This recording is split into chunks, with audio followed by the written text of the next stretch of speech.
Hello. Hello, everyone. Namaste. Thank you for coming. We'll let people come in the room right now. And thank you all for being here for this webcast. I'm waiting for David to come in the room. He has been having some trouble coming in. So we'll give it just a couple minutes and see what happens. But it looked like he tried to make it a couple of times and was unable to come in the room. And Amy contacted me about an hour ago. She has a cat emergency. She needs to get one of her cat to, I think she has two cats. She needs to get one of her cats to the vet during this time right now. And so it's going to be David and myself. And thank you all for being with me and joining me. And I'll just give it a minute for David to arrive, and I'll be right back with you. So hang on, and I'll be right back. David, thank you for coming. This is Pure Presence Live, and thank you for joining us on this webcast. That's really a phone cast. But we have good audio, and we have a lot of listeners here, and I can see the comments on the chat board. So we'll just go with this and see what happens. And I want to thank you, David. You just flew back from Mexico, right? Yes, I just flew back. I got in last night and just made it up here to Camas, Utah. So we're getting kind of prepared for the big FIP celebration. It's going to be this Friday, Saturday, Sunday. So I have a moment to pause for just a little bit. And a friend all the way from Sweden has flown over to come and join me. Some of you might have heard of Isabella Gossick, and she's flown in too. So, yeah, it's a very festive atmosphere here. Oh, that's awesome. Yeah, I can see. I just want to say, David, I so appreciate your how generous you are, and not in hosting and sponsoring this event for the Foundation for Inner Peace. And mostly I want to say I just want to thank you for the way you have taken your time and resources and your focus to give back to the guys who brought the course into time and space. I mean, I just really want to thank you for that. It's just beautiful. Yeah, I feel like it just was a very strong feeling in my heart. So I think you were there. I mentioned that at the presenters meeting after the Las Vegas Course in Miracles conference last year, the kind of the wrap-up meeting. And there was a nice response there, and it's just grown since then. So it just feels like the thing to do to honor the elders. Yeah. And it is, and you have it's a fundraiser. I like the way it's described as a fundraiser. And any of you guys that would want to get in on that, on the fundraising, to just raise the elevation of fun, and also acknowledgement and honoring what Tamara and Bob, the co-presidents of the Foundation for Inner Peace, Bob Rosenthal, they are carrying on what the Fantastic Four started. Bill Thetford, Helen Schuckman, Ken Wapnick, and Judy Skutch. And this is an honoring for them, and also for the ones that are still, like the early bird course students that you're also going to have at your celebration event. I think you're going to have Carol Howe, John Mundy, and who else, David? Gary Renard and James Twyman, Maria Felipe. So we got a blend in there, some new and old. That's fantastic. I saw your video offering to, for people to come and be part of it, and it just looked so inviting. I really do wish I could have been there, but we participated in being grateful, and we did send a donation to you to pass on to them. And for any of you guys that would like to participate that are watching the broadcast or listening, I just want to invite you to, if you would like to support this with your finances, how can they go? Where can they go to donate, David? I believe they can go to miracles-monastery.org, and then you just click on the event itself, and there's places to register, or I believe to make a donation if you can like to be there in spirit, but you can't afford to make it out to the canyon. Yeah. Well, it is a beautiful event, and I just want to honor that, just honor the time to just give attention to it and just acknowledge what you're doing, and thank you for that. And also, I just want to thank you for being on the show today. And there were some people that had sent in some questions for you, David. And before we invite the questioners to their questions, I just wanted to also acknowledge what you've been doing. I know you just came back from Mexico, and you've got that amazing retreat center. You have a kind of a place where people can come to have their own retreat, and you also have a retreat center down there. Yeah, it seems to be growing down in that area of Chapala, Ajijic. And so the first thing that came to mind was for us to have kind of like a global reunion, because we have a community of about 35 people sprinkled all over the world, but it's very rare. I think of people like Mary Baker Eddy.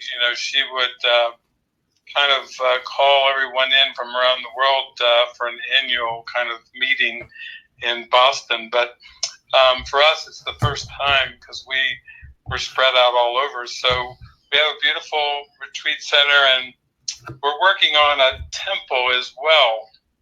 I know that for some people, they might say, look, there aren't really any Course in Miracles temple. In fact, it does say that the temple of the Holy Spirit is your relationship. It's not the body like the Bible says. It's your relationship. Yeah. And also Jesus talks about, it's any kind of focus on external structures is just really the fear of the atonement. But nevertheless, I have signs and symbols. I was down there a while ago, and I started seeing like quantum experience where this realtor said she wanted to show me to this property, and I was in a red car, she was in a red car, and I looked up, and every single vehicle on the road I was turning into on both sides, all the way up to the road and down the road, they were all red.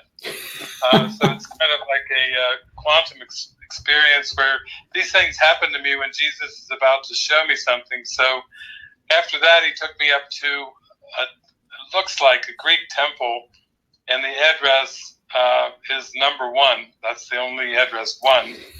It's high up on a mountain, and it basically is all white, and it's got all these Greek structures and kind of Middle Eastern domes. And the name of the street was Jacarandas, which I don't know if any of you know that the beautiful jacaranda tree is the purple tree all over Mexico. Oh, yes. I've seen that tree. It's even down in Australia. I've seen it in other countries too. But so it's Jacaranda's number 1. And then, of course, when I saw it, I was like blown away. And Lisa Fair was with me, had a mystical experience, and Svava was with me. She had a revelatory experience where the whole world disappeared and everything went to light. And I said, oh, here we go. Something's coming. I don't know. I don't generally think of Jesus and temples, except in the Bible where he was like overturning the tables in the temple. Some pretty dramatic scenes. But what came to me was just that presence of the Christ love, that unconditional agape love, is just so monumental. It's so magnificent. And so I do feel like I keep being shown signs and symbols that basically are saying that we are on a very, very holy awakening experience together. We're walking hand in hand, and we can simply just watch the symbols along the road as we go along and rejoice. Yeah. And that's what I feel. That's what we're doing right now. Nice, nice. So, I love this idea of a physical temple because not for the building, and I completely agree that the temple is the altar of truth that is within, and we know that. But there's something that calls my attention, David, to physical temples. Like, for instance, in Portugal, when I go to Sahaja to see Muji, he just recently erected. Last year, they were finishing it when I was there last year. What they called what Muji calls Christ Temple. And it's this beautiful, it's at the top of the land. It's at the very highest part of Sahaja, and it's in honor of Jesus. It's in honor of the Christ message, not Jesus Christ, but Christ consciousness. And it's Christ temple in honor of the messenger Jesus. And it's quite a sacred experience just to go into that space. It just brings forth something that wants to express itself. Oh, that's so beautiful, Bill. Because that's how I feel.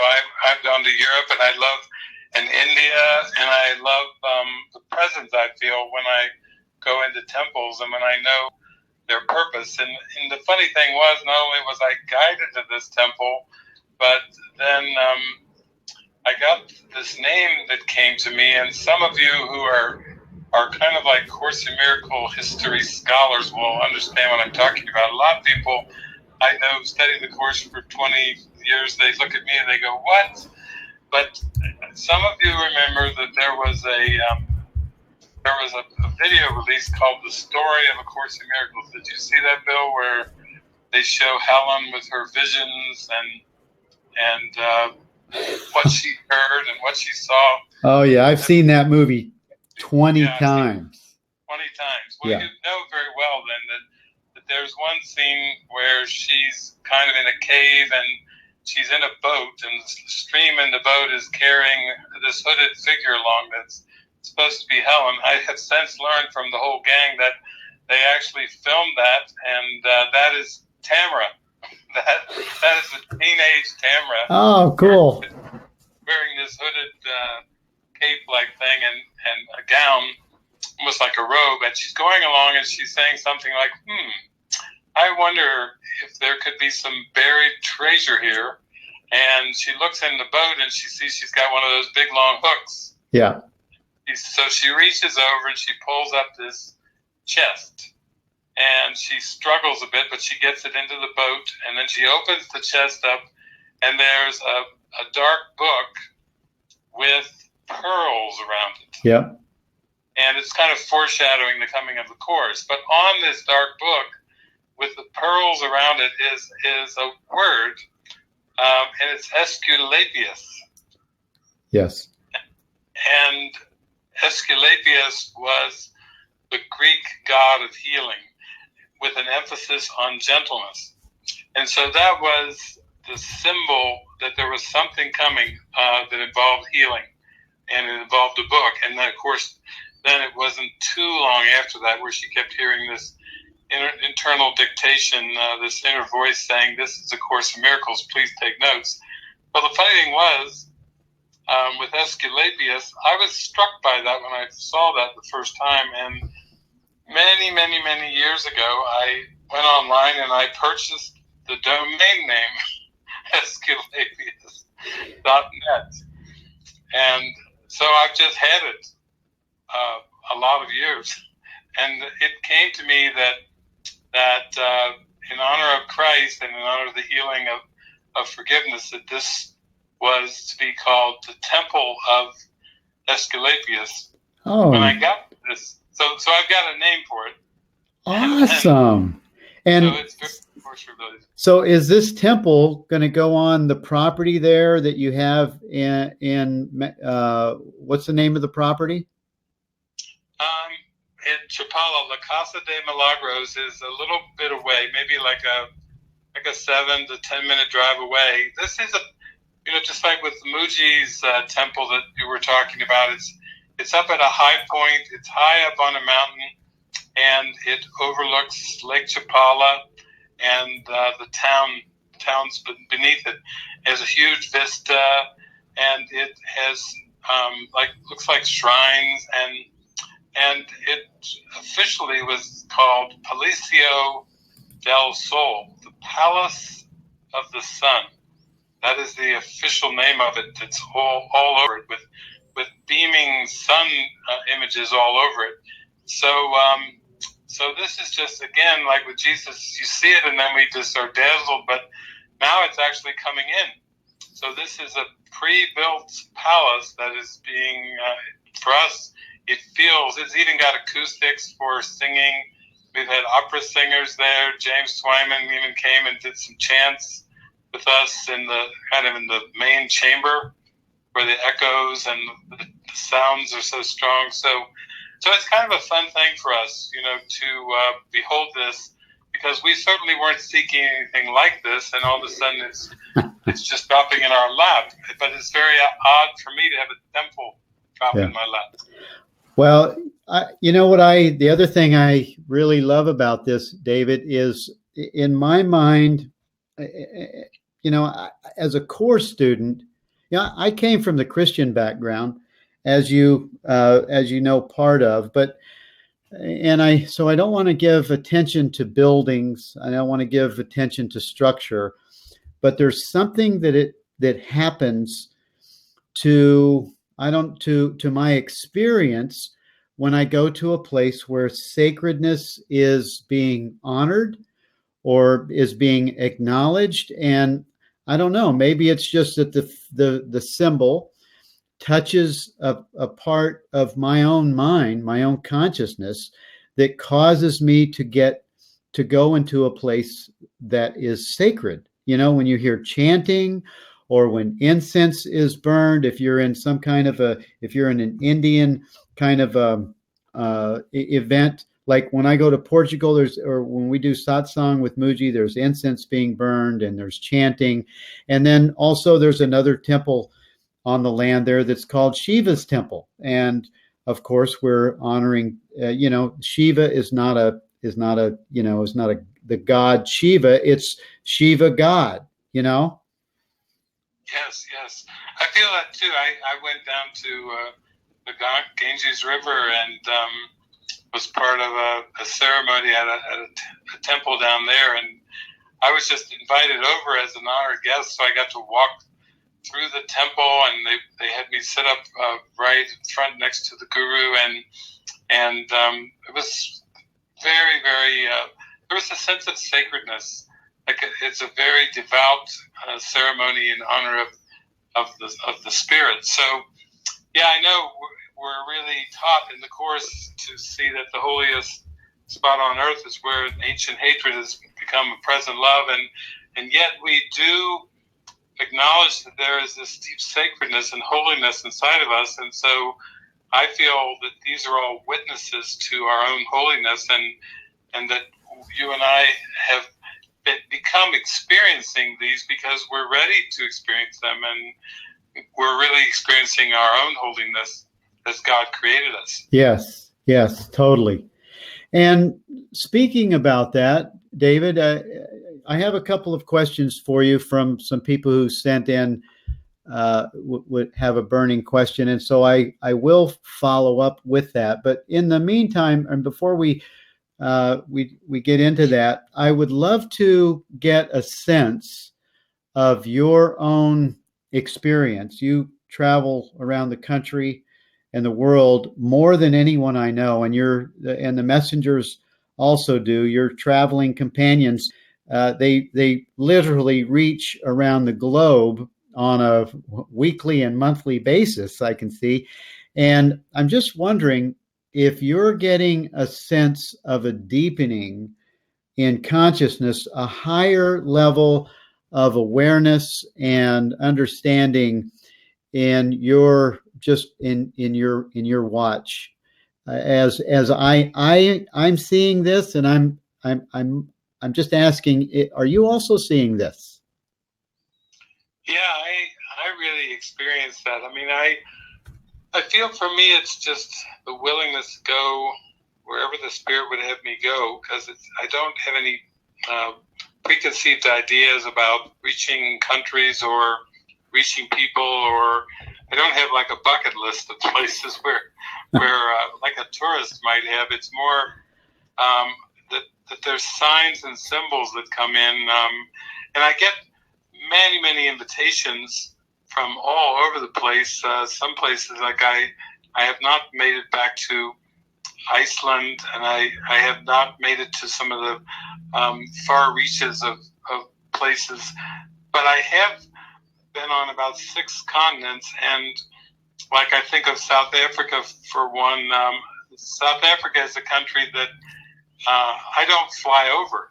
You know, I have had no trips to Antarctica or anything that far south, but when I was invited there, I said yes, and then they were very practical and said, "Oh my God, our currency, the rand, is so low, and I don't think we'll be able to afford an airfare." And I said, "Oh, don't worry, I'll figure it out. I'll bring 3 other people." And they thought, "Oh my God, how can we afford that?" They said, "Well, I'm going to Europe first. I'll go to 10 countries in Europe and scoop up some donations, and then I'll buy our tickets for 4 of us down there." And that's the way that it went. And that happened many years ago, probably maybe 12 or 15 years ago, or it could even be a little bit longer than that. But it was going to Argentina. Again, they couldn't afford the airfare, but they just pooled their money, and it all worked out. So some of these countries are more like sometimes third world countries or whatever. But I find that whether I'm in rural Africa or Argentina or Finland or China, Japan, in the Orient or whatever, I just find that these are like witnesses, the call to witnesses to joy. And the people that come, they're just buzzing, and they're happy, and they're curious, and it's like they reflect, they feel there's something very profound happening. They can actually experience this spiritual awakening happening, and they're really, with all their heart, wanting to be a part of it. So yeah, that's my experience. And also with the messengers, we all have the same experience, so that's why we keep going all around the globe over and over. Yeah. Well, you go around the globe where you're invited, right? Isn't that your criteria? You go by invitation? Yes, it's always by invitation. Yeah.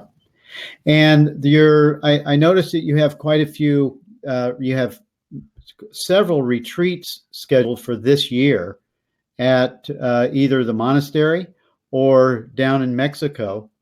And you just finished this the first time you did this retreat called Tabula Rasa.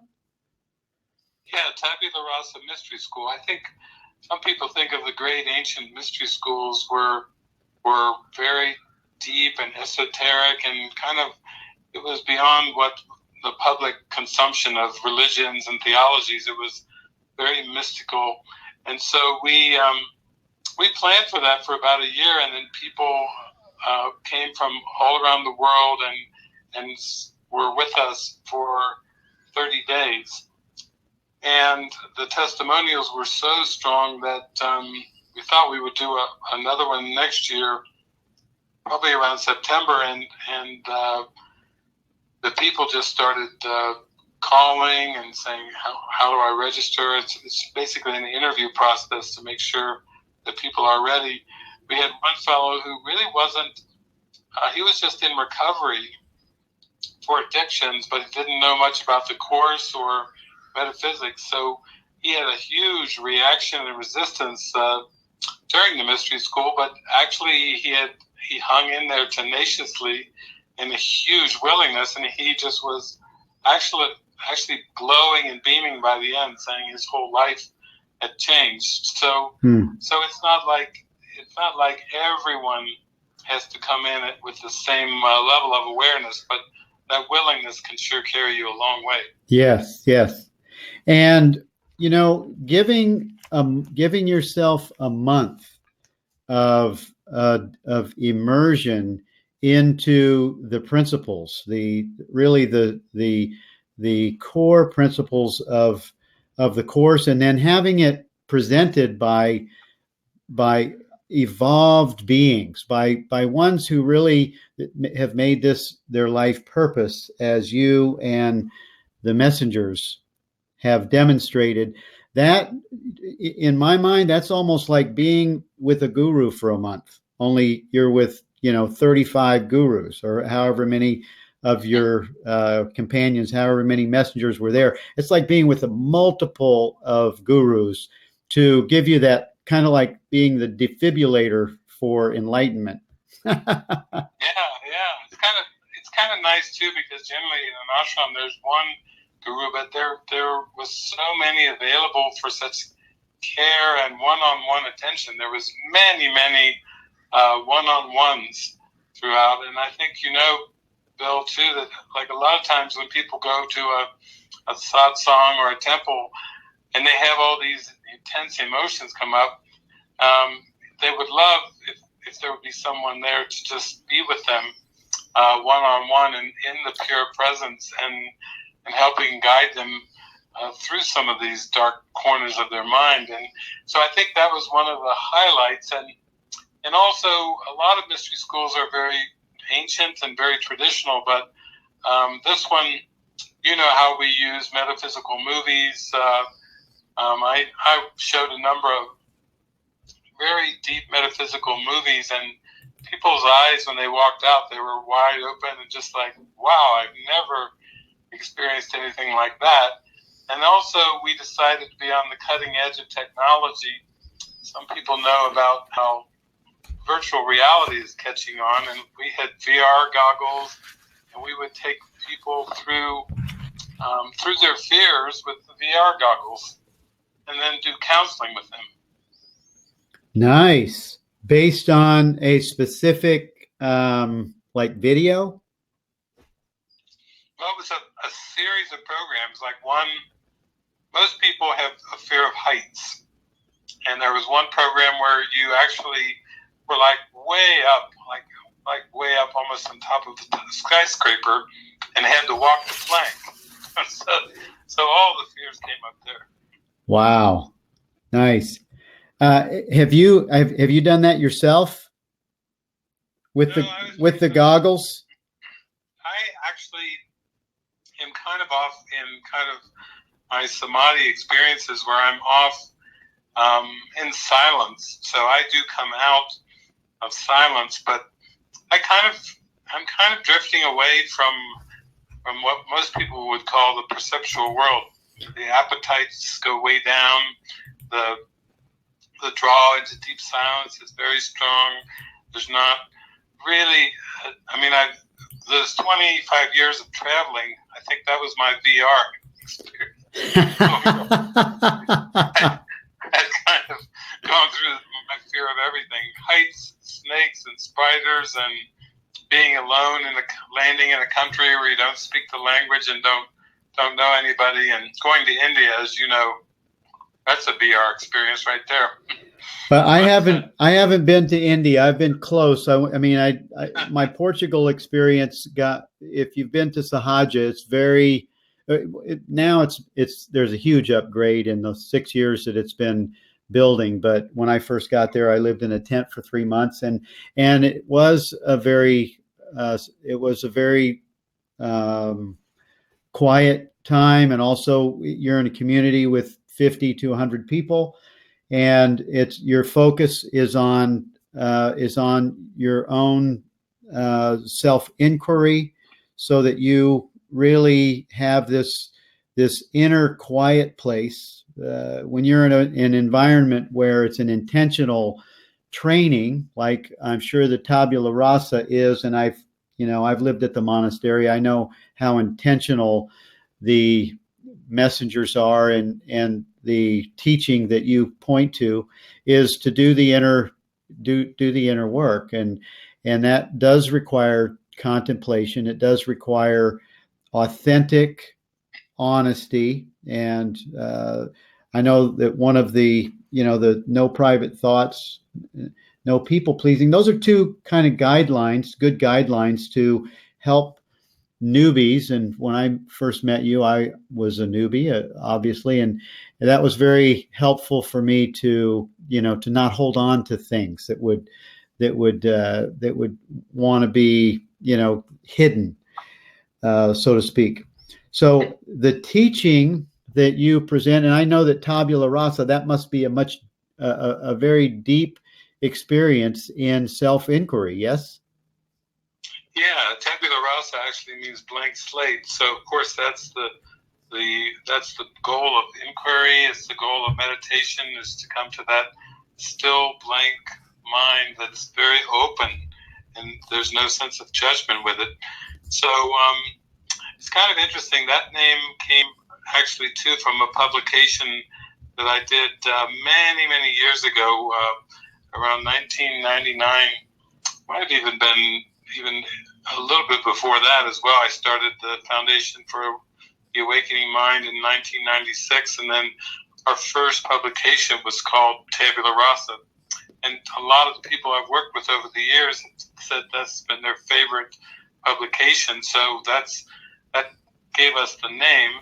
And also, you and I, we adore A Course in Miracles, and we really adore all types of non-duality. Yes. I think that we both have a very broad, open spectrum of witnesses that we really savor. And so the website for the Mystery School was called nondualityonline.com.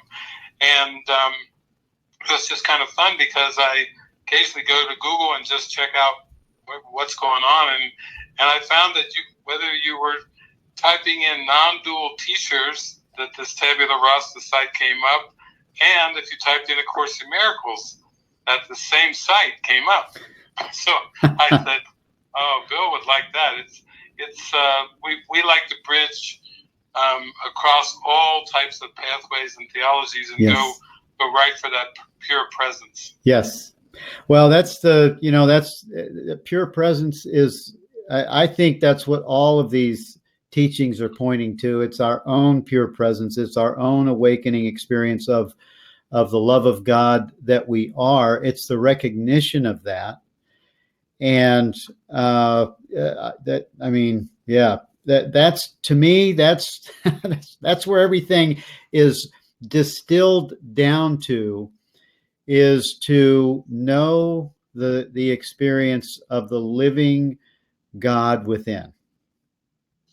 Yes, how sweet that is. Yeah, that's what everything distills down to, that, and we can all know that experience if we just. I mean, of course, I love the teachings of Jesus from some of the things that of course the Course, but also his teachings 2,000 years ago, that the kingdom of heaven is like a buried treasure, where the man who found the treasure buried the treasure back, went and sold everything that he had in his possessions so that he could buy the property where the treasure was buried. Yeah, that's beautiful. That's showing where your heart is, there will you find your treasure. And he knew where his focus was. Yes. Wow, David, I just went into that space when I was describing the distilling of the pure presence and the meaning of that. It took me right into the presence of God, into awareness right then. Wow. Yeah. That's the point of everything. It is. Just to be taken. It is. We have a question, a comment from Mary. We still have about 24 people in the room, and Mary has a comment. She said, "Those VR goggles sound just like the movie Insurgent." Did you see that movie? I did. It is much of the main character's training is in Insurgent. It was very much like that. The funny thing about it is, some of you know that movies kind of foreshadow things. And before Natalie Wood died, her and Christopher Walken did a movie called Brainstorm, where they had these. It's kind of like an apparatus that a machine they would put themselves under, and it was the early days of virtual reality. Things had come a long way, and so that's very much like the mind training that she goes through in Insurgent, and I love that movie. I think that was the one where she had to face her deepest fears. And the funny thing was, people, whether it was the fear of spiders or fears of heights, there was all types of things that came up. There was a series of VR programs that were used. And there was one woman who was up in years, who was just beaming and glowing, and she has come from Costa Rica, but I tell from the reports I was hearing that she was in a very advanced state of mind. They said they ran her through everything, the spiders, the heights, and all this and that, and she just had the biggest grin on her face and just laughed through the whole thing. Nice, so nice. You could really see that her mind is really in a very transcendent place.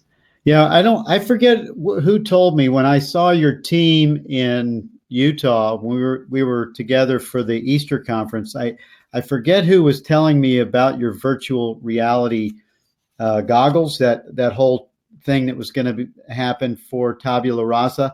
And I was wondering, when it was being described to me, I was thinking, wonder how I would do with the goggles on, with the scary, like, how would I fare in that environment? Yeah, it's interesting. I think it could have been Nicholas or Andrzej, but it was a big part of. I know some people have gone on retreats where they walk on hot coals and or go climb high peaks and do all kinds of different things. But we wanted to mix it up. Yep. People, and we took field trips. We actually went out on a field trip too. A whole group of us in the van and some vehicles to a brand new movie that had come out that I had seen called Before I Fall, and it was like a modern day type Groundhog experience movie with the young woman and who's in high school and her three girlfriends, but it was a really well done movie. Starting to see the call for love that the Course in Miracles talks about, away from all the kind of the teenage gossip and put downs and cliques and like groups, and how if you're beautiful you're in, if you're strange or weird or ugly, how they segregate.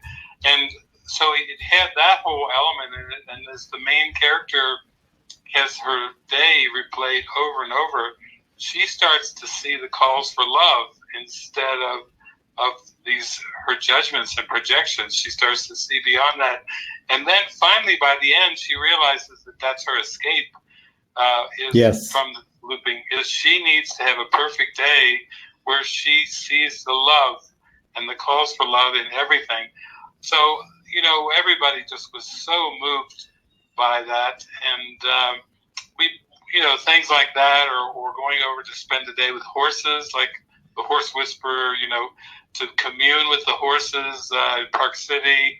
It was a variety of things we did over those 30 days that kind of, it was very experiential. Yeah, I'm sure it was. And there's nothing like living in the rural part of Utah, in the canyon, and that whole monastery experience. It changed my life. It actually said in my life, when the monastery came into my experience, about 10 years ago, it was from that experience that I turned my life over to God. And, at that time, I didn't have the connection with God that God is within me, and God is in everything, and that within this is my true identity and my true nature. But even at that time, it was that the canyon, the monastery experience. It was the demonstration that the messengers have really established themselves, that made me say, I only want God too. I just want God. Whatever that is, I'm in. Yeah.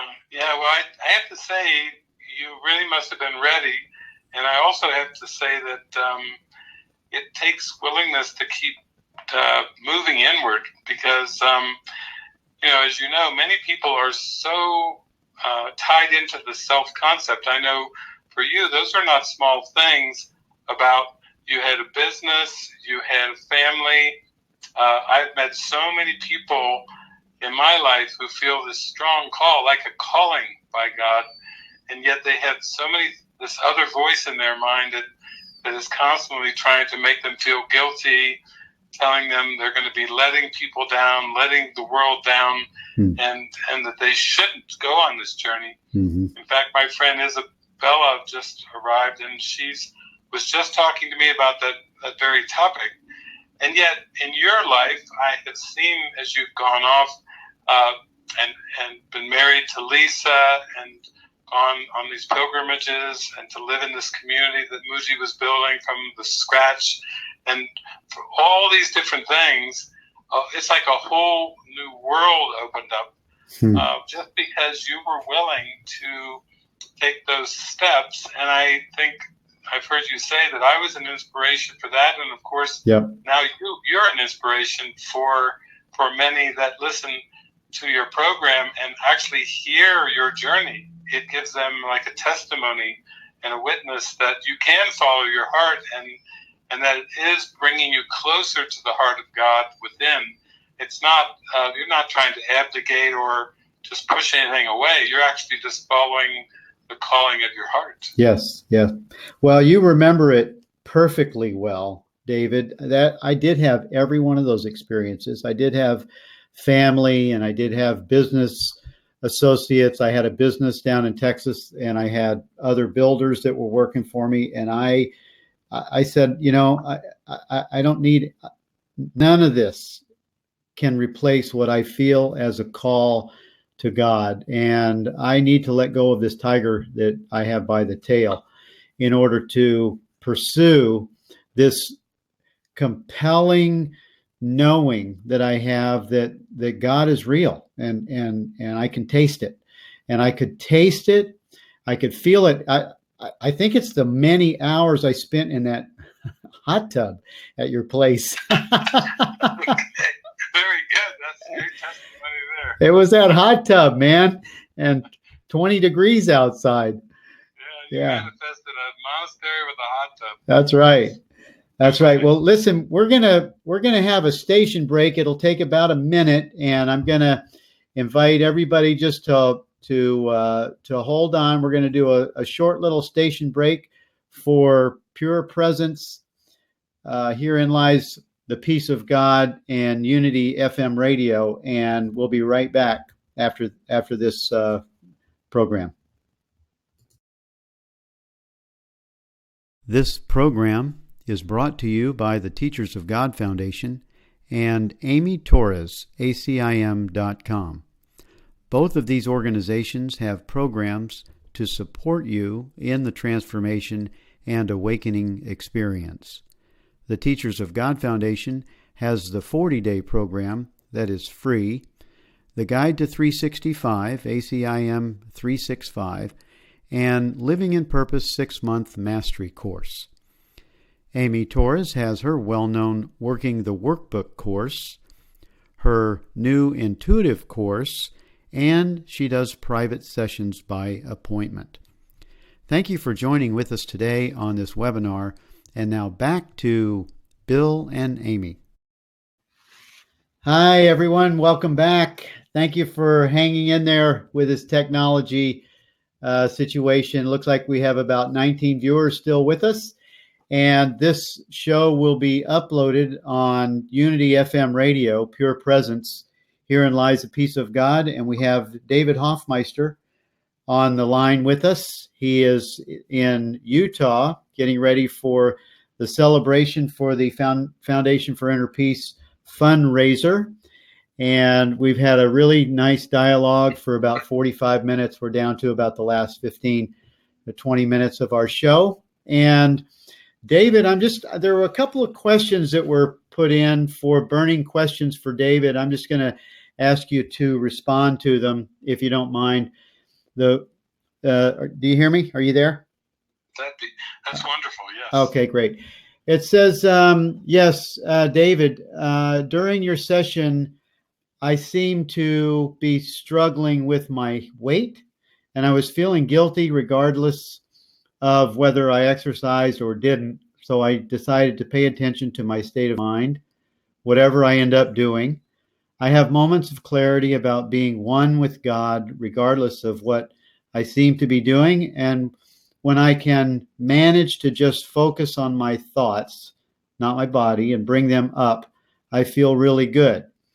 But I always seem to come back to the body. I'm afraid I'll never be able to unhook completely from caring what my body looks like and losing weight. Is it a matter of just looking at the fear and disappointment, etc., about seeming going back to thinking about the body? I feel really stuck. Your thoughts? Question mark. Okay. Well, I think most of us can relate to when we were children and when we were, let's say, playing outdoors or down by the creek or we're totally immersed into something. We lost track of the passage of time. And that really transfers as we go deeper into our function and our purpose, that we get so into our purpose, so into our function, that we will have these moments that will come where we will lose awareness of the body. And for those of you who meditate, you know that sometimes you do have those experiences where you just sink and sink and sink, this deep sinking inward feeling, and then you don't even notice the body. There's no awareness of posture, of sitting or anything. So I think of it as it's kind of like if you watch an eclipse and you watch the sun, we'll say a lunar eclipse, and you watch the sun and the moon, and as one covers the other until there's a complete covering. It's like a total eclipse. If you took that metaphor and you put that over to your mind training, that it's important not to be discouraged when you think about the body, when you start to be distracted of the body and about past actions and past behaviors or things that you wish you hadn't done or wish you could have done better, or if you find yourself moving off into body thoughts around the future of what's coming next and anticipation and looking forward to things and so forth, that's all part of mind wandering that the ego uses to keep you from knowing who you are in this moment and knowing who you are eternally. So it has to be seen as a progression where you give yourself more and more over to your divine calling and your purpose, and then more and more you lose awareness of the body, and then things get lighter and lighter in your mind. So if you really take this to heart, you start to see that you're not to deny the body, because the body, in egoic perception, the body is part of your perception of yourself. As Bill was saying, you start to see God is in everything and I am in everything, but that takes a lot of mind training. So you don't want to deny the body. The line from the Course that helped me as I was going through all this mind training is when Jesus says in the Course, do not raise body thoughts to the level of mind. That's a curious line. What's he talking about? Do not raise body thoughts to the level of mind. What he means is don't raise these thoughts about your body to the level of causation, because mind is causative.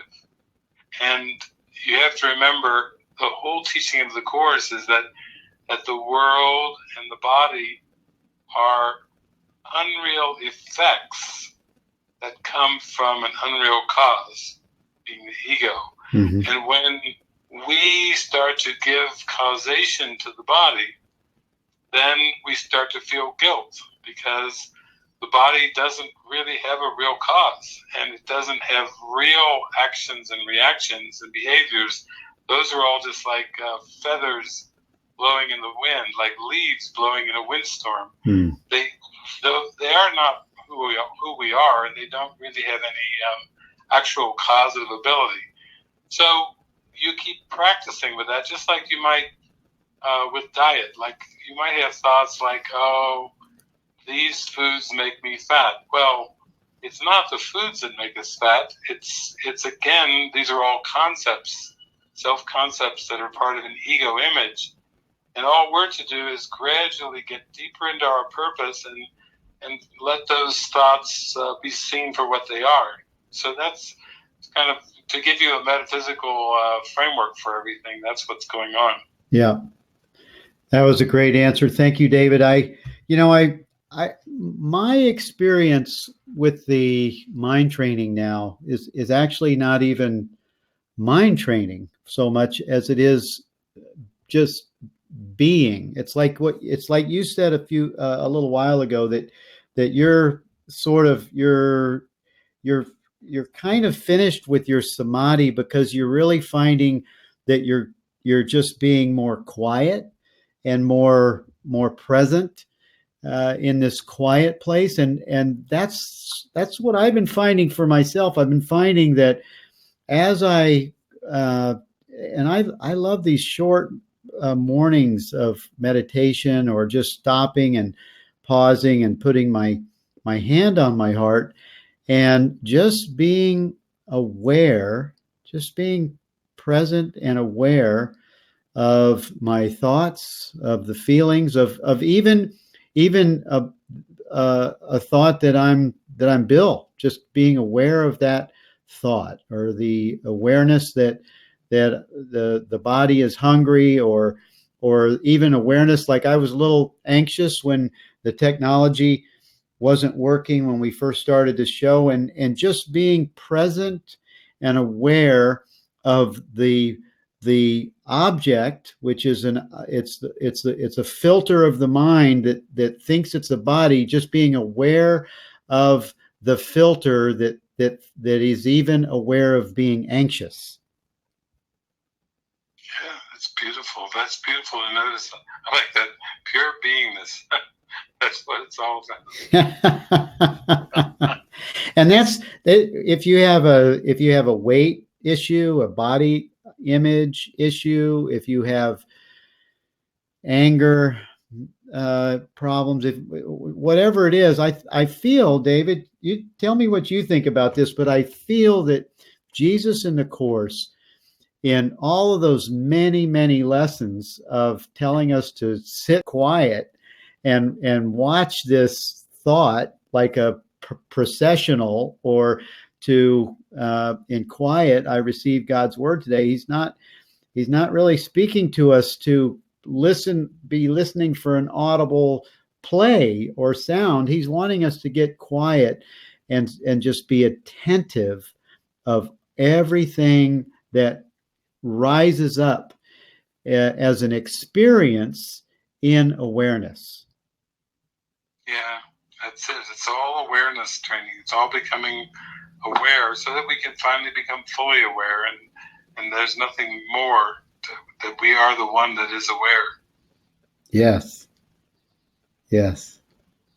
So good. It's so good to, and this, the thing I love about the Course in Miracles, David, and also the dedication of of being on this path is that all the things that I used to wonder about Jesus in the Bible, like Jesus said that the things I do, you shall do and more, they're actually happening. The more is happening. And many of the companions that we know are actually experiencing and demonstrating the more. Yes, I know. It's so great.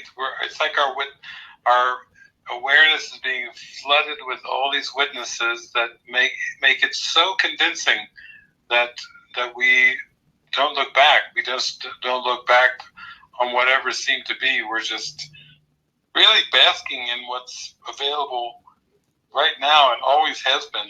Yes, yes. I have another question here on the board from Mary. She said, David, please speak about the pain from the experience of violence and how to transform it. Well, the pain from violence is, we need to throw a word, interpretation. It's the pain of the interpretation of violence, because what we perceive is a result of what we think and what we believe, and it's our interpretations of victimization that are extremely painful. It's our interpretations of unfairness that hurt. It's our interpretations of being mistreated that hurt. And when I say mistreated, I mean the whole gamut. I mean, you could be looking out your window on a sunny day and then watching a rabbit being eaten by a fox, or a bug that's been caught in the spider web and the spider's coming and having its lunch, and you could feel some emotions coming up, but it's not the spider eating the bug that is the violence. It's in the mind. It's the judgments and the interpretations that we make. They're all egoic, and that's why they're painful. So we don't want to give way to this idea of external violence, because if there is external violence that's outside of your mind, then there'd be nothing you could do about it. But what we learn from the Course, and I'm thinking particularly of the workbook lesson, where you can learn that pain is a false perception. What a beautiful idea of release, that pain is a false perception, because I can release a false perception and I can behold a true perception, and that is through forgiveness. And so in one sense, forgiveness is the key to happiness. It's the key. It holds the answers to all concerns and difficulties. And it also holds the key to the healing of the perception of pain. Yes. Yeah, very good. Did you, I know that Mary is still here, and Mary heard that. And in forgiveness, how would you practice forgiveness in this idea? Well, there's a number of ways to combat it. Like, I know for myself, from my own experiences, like I grew up, I thought I had a pretty good childhood, but I did perceive that my father could be angry at times and yell and scream and occasionally, you know, if my parents wanted to spank my sister or I or whatever, then or use a paddle and spank us and whatever, that definitely hurt. And when I would go through different memories and face those painful memories of what I perceived as violence, whether we're talking about physical violence or more of like a verbal violence, I started to find the healing and the forgiveness in this idea that everyone is doing the best that they can based on what they believe. Yeah. And so what seemed to be done to me was actually, I saw was being done for me to learn to see the world differently. So instead of perceiving myself as the victim of this physical or verbal abuse, I started to say, that obviously my parents believed in punishment. They believed that punishment had value, that there was some value in pain in certain circumstances. Some of us went to weight rooms when we got older, and we heard "no pain, no gain." It's a pretty deep idea, and I had to start to realize that pain and punishment are a belief. But I couldn't even project that out onto my parents and say it's too bad they believed in pain and punishment, because their projections of what my mind, my consciousness is still holding on to. So they're actually doing me a favor in the long run of starting to help me take a look at what it is that I needed to release and purify from my consciousness. Mm-hmm. So I took the hook off. There was the day when I took the blame, I took the hook off of my father, and there was actually a face-to-face meeting where he actually said to me, I think I talk about this in one of my books, Quantum Forgiveness, where he said to me, Dave, I really wasn't a very good father. And I said, no, I don't accept that. You did the best that you could based on what you believed. I did the best that I could. And that game is over now. We are lifelong buddies. We are lifelong friends. We're here to find God. We're here to find joy and happiness. We're not going to fall for this old trick. So, I can certainly relate to what Mary's talking about, because I had to face all those same things as well. But it helped me to think that they were just doing the best that they could based on what they believed. Yep. Yeah, thank you, David. That was a very clear explanation of that experience. And it's interesting. I'm just going to add that I had an experience, left home at about 14 years old, and my stepfather used to beat me up, and both my parents I felt were I was very angry with them. Even when they died, they both died before I found the Course, and I was able to stand over their grave and in gratitude thank them for doing the best they knew how to do, the best they could with what they had to work with, and they really worked hard to make their life work, and they did the best they could. And I love them. I blessed them, and I did that. I had that conversation that you had in person. I had it many years later after both of my parents had passed, and I know that forgiveness, that experience was effective and had a life-changing effect on this one, on me. It's beautiful. Yeah, it doesn't have to be in real time. I mean, it doesn't have to be a physical.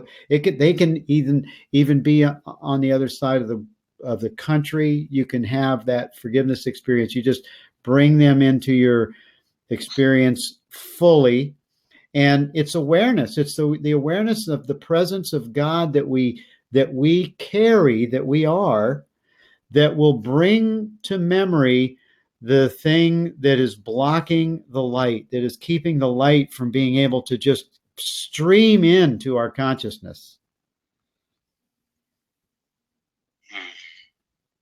Yeah. That's beautiful.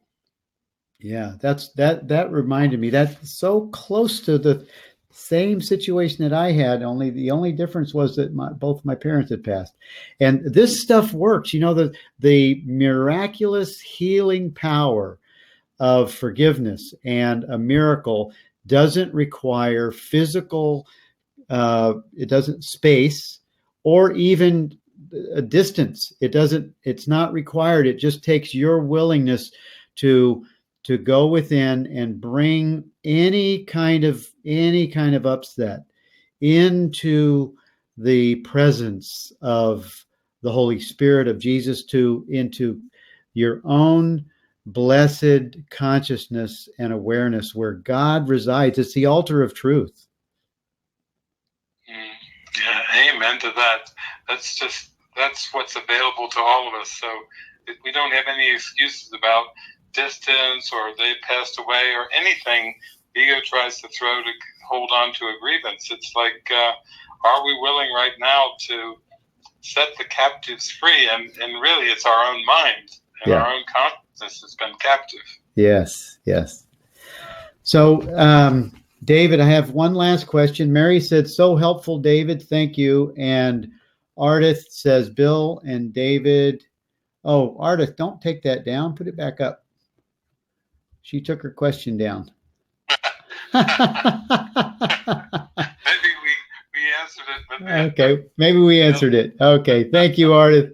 I love you, Ardith. You're awesome. Ardith she is such a player. She's always involved in these talks and these kinds of events and stuff, and she's always available. She's a real encouragement for us on Facebook, and she's just want to thank you, Ardith, for continuing to come to encourage us to do what we do. And I know your answer probably came, and that's why you took it down. Gina says, thank you both for your heartfelt sharing. And I think that's it. David, I think we have a wrap on our talk today. It didn't happen the way I planned, but my life doesn't actually work the way I planned, does it? No, but it's, the funny thing is, it's whatever it was when you said switch to your iPhone, I did, and I clicked on that link, and even though I couldn't watch you live, I got a picture of you with the door open behind you and the tree there, and your purple blue shirt with your red and white stripes, and I can see your goatee and mustache. So the Spirit gave me just a photo.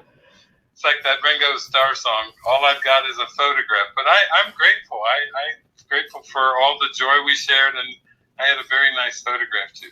Yeah. Oh, good.